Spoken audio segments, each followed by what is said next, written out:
Morning dear students, आशा करता हूँ कि आप सब सुरक्षित होंगे और मन लगाकर गृह कार्य कर रहे होंगे। डियर स्टूडेंट्स, आज हम हिंदी व्याकरण में पाठ 10 काल पढ़ेंगे। तो चलिए आगे बढ़ते हैं। काल।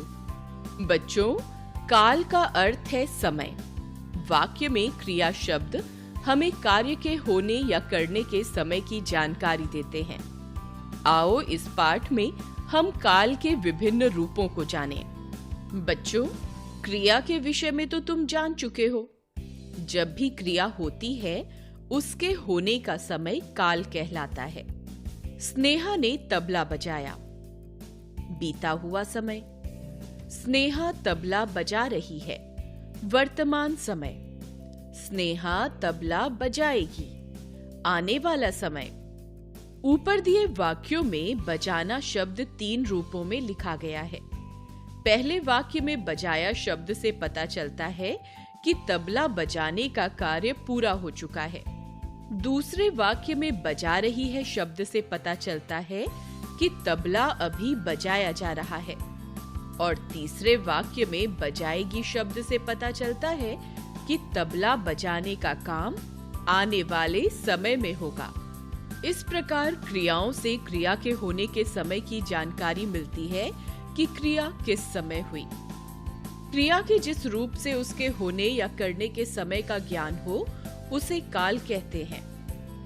काल के भेद: भूतकाल, वर्तमान काल, भविष्यत काल। भूतकाल क्रिया का जो रूप उसके बीते हुए समय में होने की जानकारी दे उसे भूतकाल कहते हैं। उदाहरण: नेहा बाजार गई थी। विहान ने पुस्तक पढ़ी। वर्तमान काल क्रिया के जिस रूप से उसके चल रहे समय में होने का पता चले उसे वर्तमान काल कहते हैं। उदाहरण: दर्जी कपड़े सिल रहा है। बंदर केला खा रहा है। भविष्यत काल क्रिया के जिस रूप से उसके आने वाले समय में होने का बोध हो उसे भविष्यत काल कहते हैं। उदाहरण: अमन नई पुस्तक खरीदेगा। पिताजी कल दिल्ली जाएंगे। तो बच्चों, हमने इस पाठ से क्या सीखा? हमने यह सीखा कि क्रिया के जिस रूप से उसके होने के समय का ज्ञान हो उसे काल कहते हैं। काल के 3 भेद हैं: भूतकाल, वर्तमान काल और भविष्यत काल। भूतकाल क्रिया का जो रूप उसके बीते हुए समय में होने की जानकारी दे उसे भूतकाल कहते हैं।